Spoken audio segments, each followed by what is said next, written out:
En el libro de Tu fe es tu fortuna viene un fragmento que es bíblico, traducción en el área metafísica, donde nos dice que en Juan 1:1, en el principio era la palabra, y la palabra estaba con Dios, y la palabra era Dios.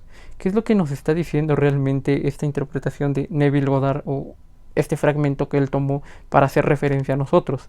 Bueno, si nosotros lo traducimos en nuestra traducción de manera metafísica, no religiosa, está diciendo lo siguiente: en el principio era la palabra, es decir, en el inicio de todo ya existía la palabra, ya estaba la palabra lo es todo, la palabra es el principio de la generación de todo. En el principio era la palabra, y la palabra estaba con Dios. Es decir, ¿quién tenía la palabra?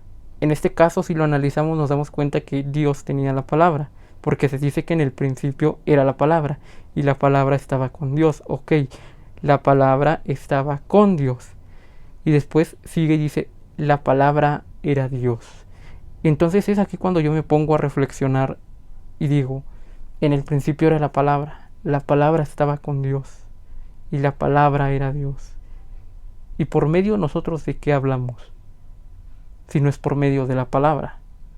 Entonces, si en el principio era la palabra, y la palabra estaba con Dios, y la palabra era Dios, eso nos está haciendo referencia a que nosotros somos parte de Dios, que nosotros, metafísicamente hablando, en nosotros mismos está Dios, y por lo tanto, esta es la capacidad que nosotros tenemos para crear nuestra realidad, nuestra vida.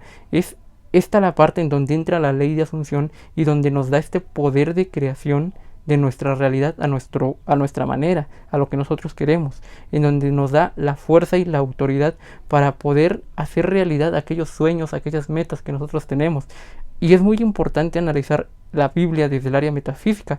Imagínate lo que está diciendo: en el principio era la palabra estaba con Dios, es decir, la palabra estaba con Él, y la palabra era Dios. Nosotros tenemos la palabra está con nosotros, por tanto nosotros somos.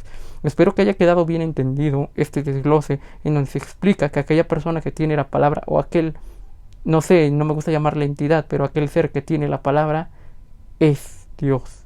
Obviamente no hablamos de un Dios, el que creó el cielo y la tierra. Hablamos de un Dios que es Dios de su propio universo y que puede crear su realidad a partir de su propia conciencia. Es una parte de Dios, y hay que verlo como el Hijo o los hijos de Dios, no tanto como el Supremo, porque creo que ahí a veces caemos en el error cuando estamos conociendo la ley de la conciencia, en creer que nosotros somos quien creó todo, y no es así. Nosotros somos parte de la creación y parte del Creador.